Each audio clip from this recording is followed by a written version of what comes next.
Welcome to the Immigrant Computer Scientists podcast, where we talk to computer scientists who immigrated from their home countries for study or for work or for other reasons.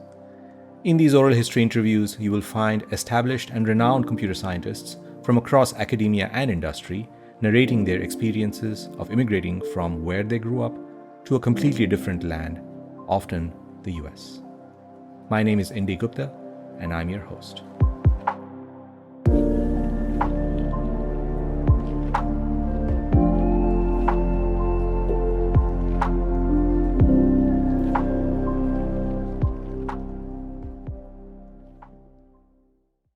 This is a remix episode.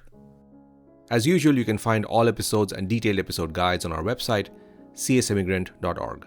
Again, that's csimmigrant.org. And you can find us and subscribe to us on Apple Podcasts, Spotify, Google Podcasts, and basically wherever you get your podcasts. This episode is structured into acts or chapters. You'll find chapter markers on your audio player, and you can use these to jump between the acts or chapters. This is a remix episode. Punched card computers.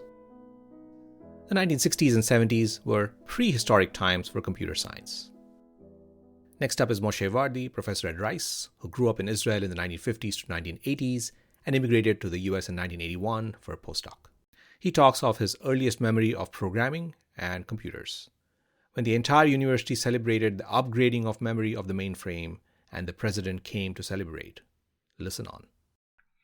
And I did go after that to the academic bookstore and found a manual of Algol W. And I knew Algol W back and forth without ever writing. I never wrote a program in Algol W. But I read the manual cover to cover, and I mastered Algol W at the time. But I never wrote a single program in Algol W. Yeah. So at that point, I was very clear that I want to study computer science. But the field was still academically, it was very, very young. In fact, the Bar-Ilan University did not have a major in computer science. They only had a minor in computer science.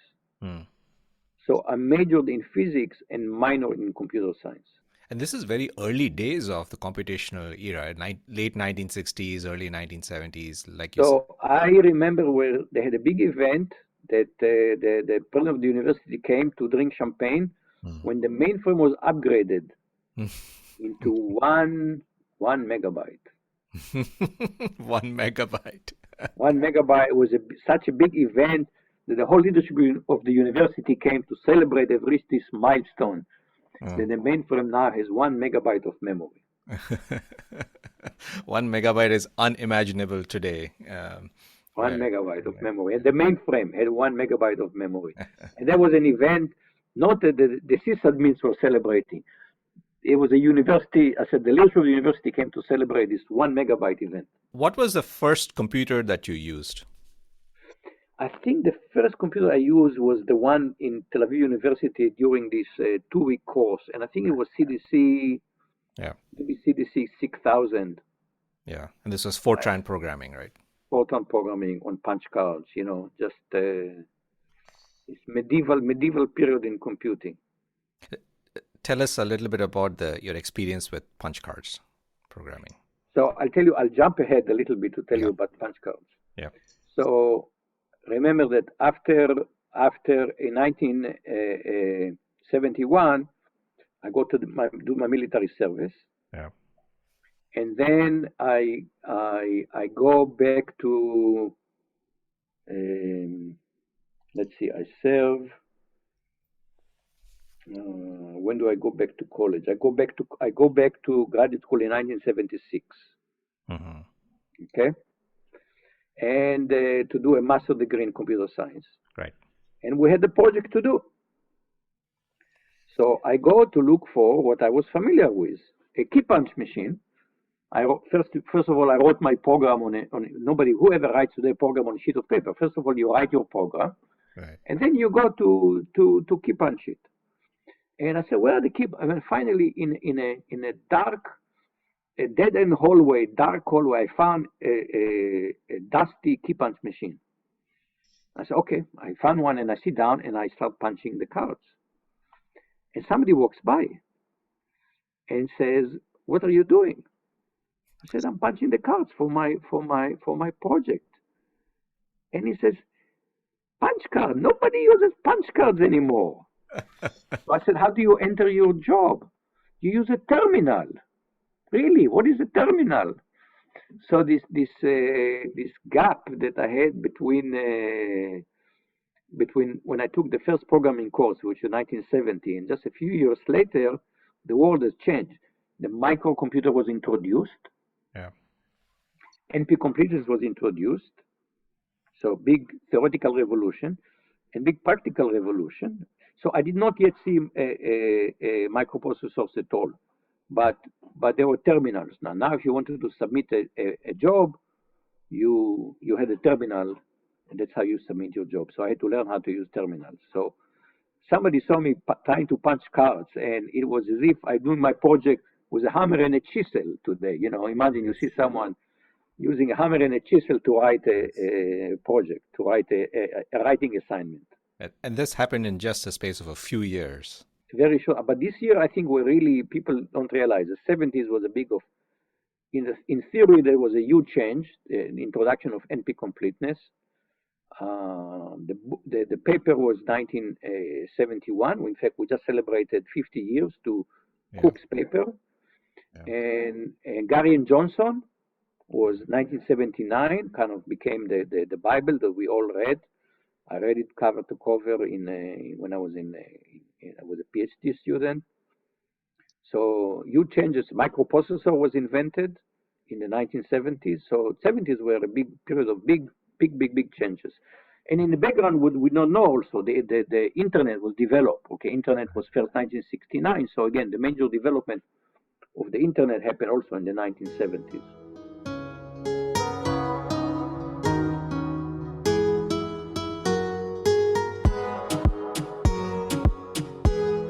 We next talk to Rico Malvar, distinguished engineer at Microsoft and former director of Microsoft Research Labs, and also member of the National Academy of Engineering and an IEEE fellow.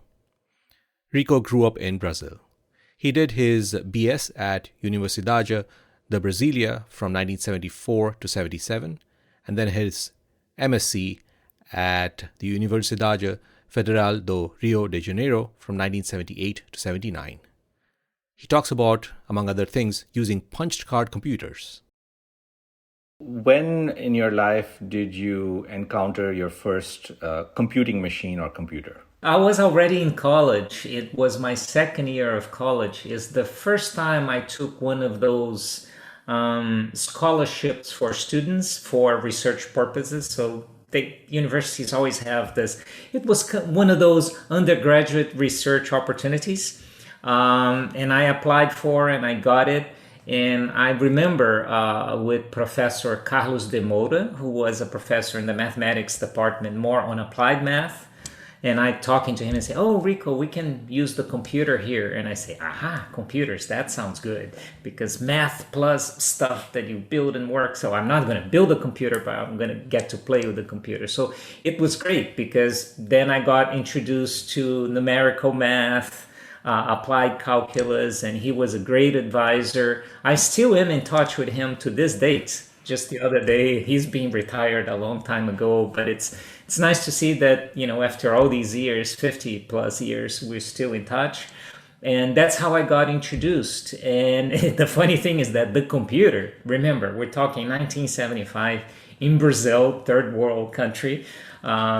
And the computer was an IBM 1130 that we programmed by punched cards in Fortran. Punched cards, yes. Most of our listeners haven't seen one, let alone use one. Tell us more. In fact, I was not even entitled to type on the machine. I had to write carefully in coding sheets, send those sheets to the people who would then type on the machines. So I was not able to actually type. They didn't have enough terminals for the students to type. So they have professional typists, and we would have to write by hand our code. So there were only certain people who were certified to type and essentially create the punch cards. Exactly.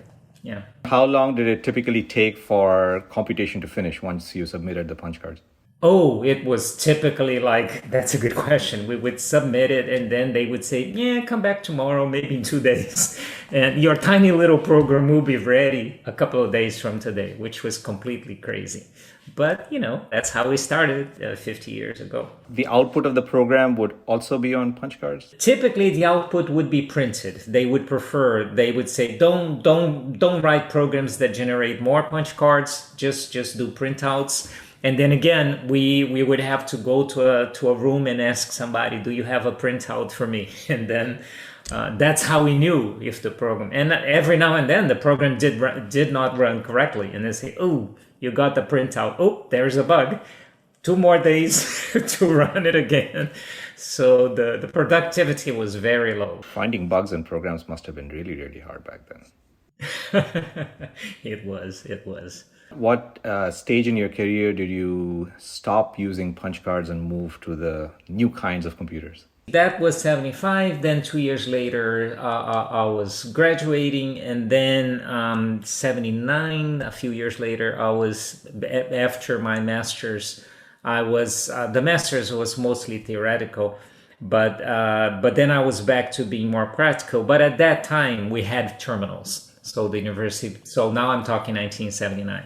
We had a new computer, the Burroughs computer, which was much better than the tiny IBM, and it had terminals. So we started programming with terminals, with a very simple operating system, much simpler than the Linux of today. But it's good enough that we start thinking about files and typing and things. So then it became easier. So just in a few years. I moved back to the more normal, go to the terminal and do your program there and see the results instantly. So it's 1974 and you go to the Universidade de Brasilia for your BS, and then 2 more years after that at Universidade Federal do Rio de Janeiro for your MS. And then right after that, you became a professor. I'll ask you a little bit about that. You also mentioned that you essentially went to your local university because the tuition was free for the locals. Tell us a bit about your bachelor's program in electrical engineering. At what point of time do you think, you already mentioned earlier that research was something that was ingrained in you by your math teacher, but at what point of time did you think this thing called research is potentially interesting and something that I might want to do? It's a good one. And it was really about college. And as I mentioned to you, when I took that undergraduate research opportunity doing numerical calculus and things, and then both my advisor and me said, well, we do like to explore things. And then he told me a little bit more about what is research. See, people do research, they go beyond, they study things, they invent things, they write papers about those things.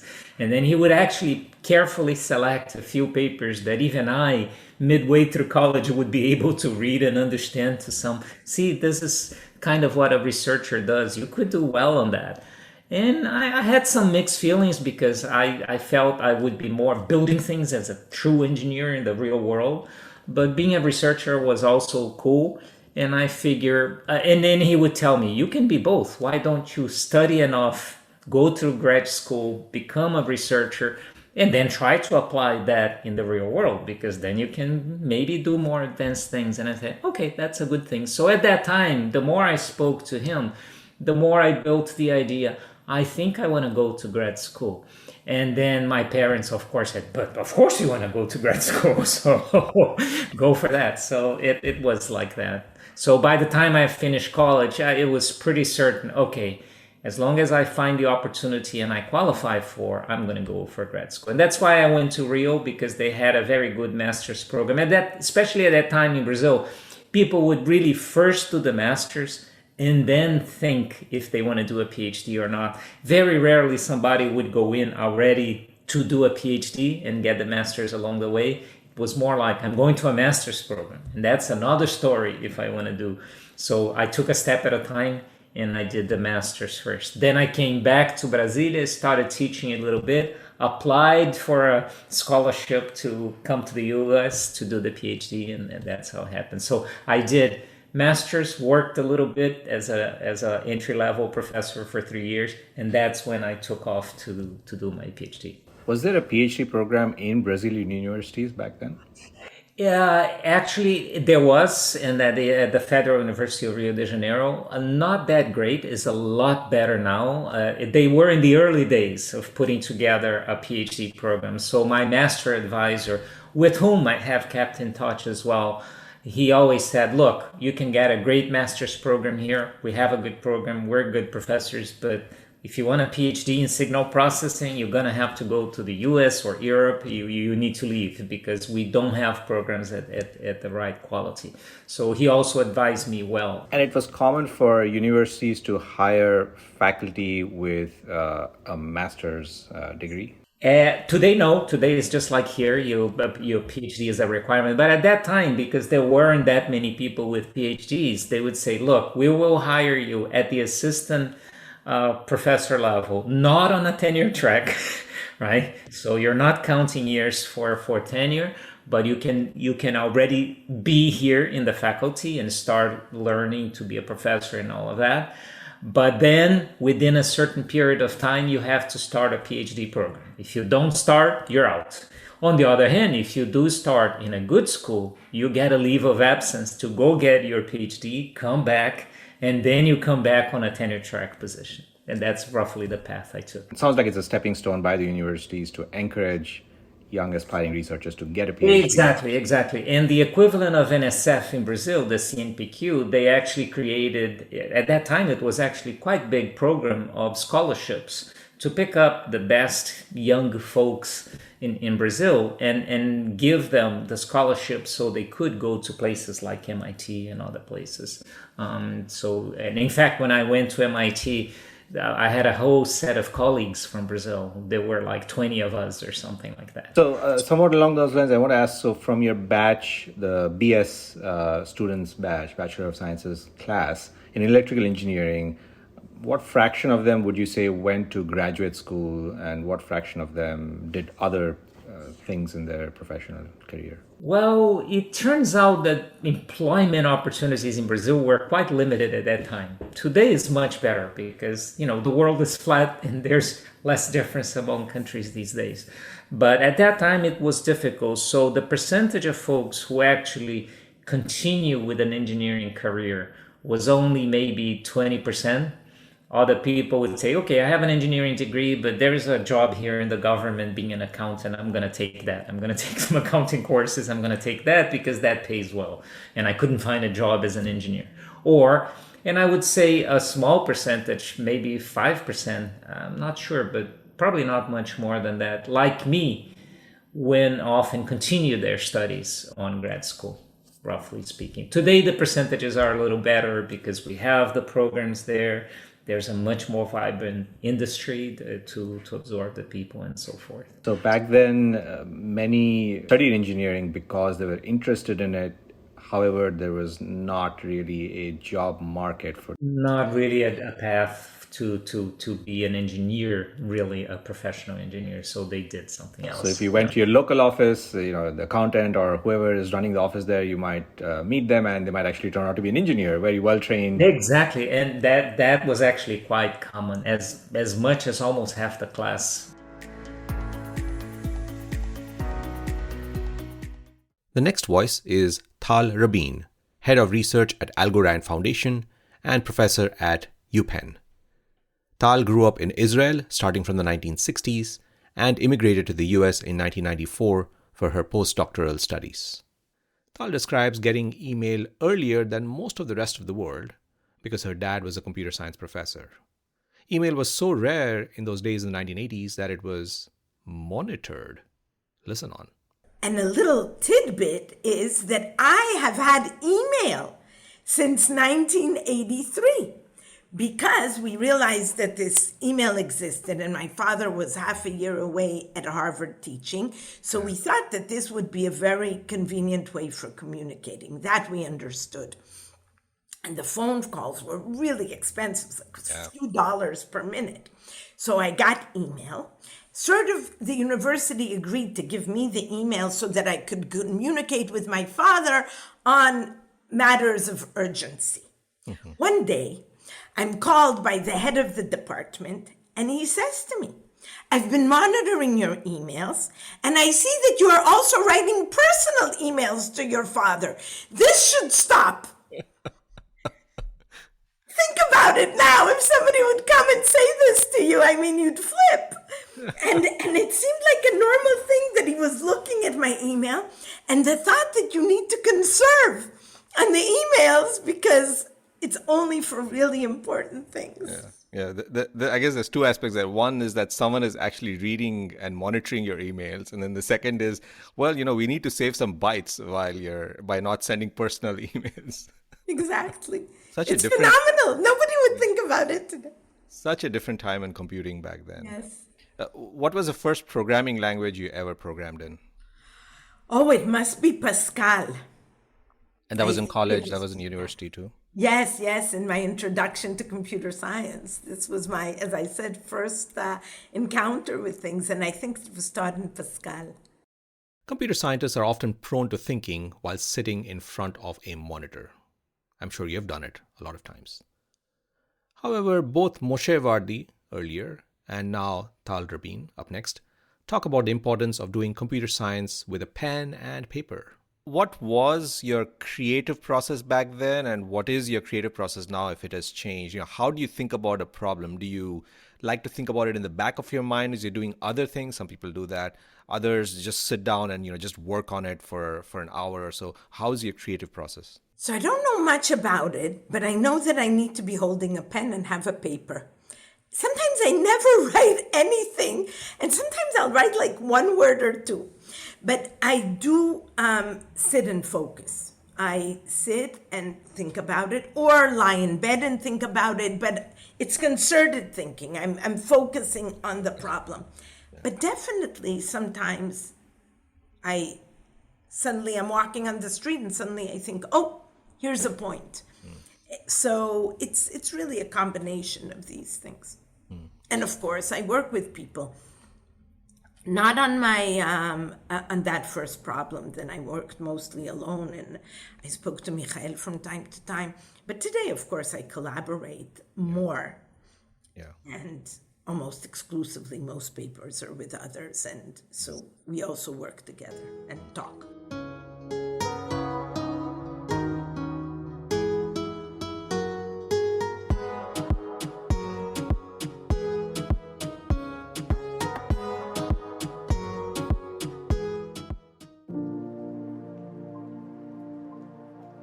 If you liked this episode, then you can also listen to the full interviews with each of these amazing technologists.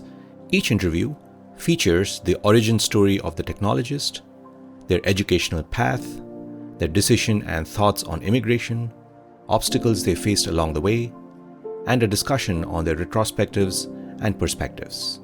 As usual, you can find all episodes and detailed episode guides on our website, csimmigrant.org. Again, that's csimmigrant.org. And you can find us and subscribe to us on Apple Podcasts, Spotify, Google Podcasts, and basically wherever you get your podcasts. All the music used in episodes of the Immigrant Computer Scientists podcast is royalty-free. All voice recordings were performed with and are reproduced with full consent of narrators and participants. You can find music credits on our website. Join the online discussion about this podcast on all major social media, including Twitter and Facebook, with the handle CSImmigrant and hashtag CSImmigrant. And of course, the episode guide is available at our website, csimmigrant.org. This is the Immigrant Computer Scientists Podcast.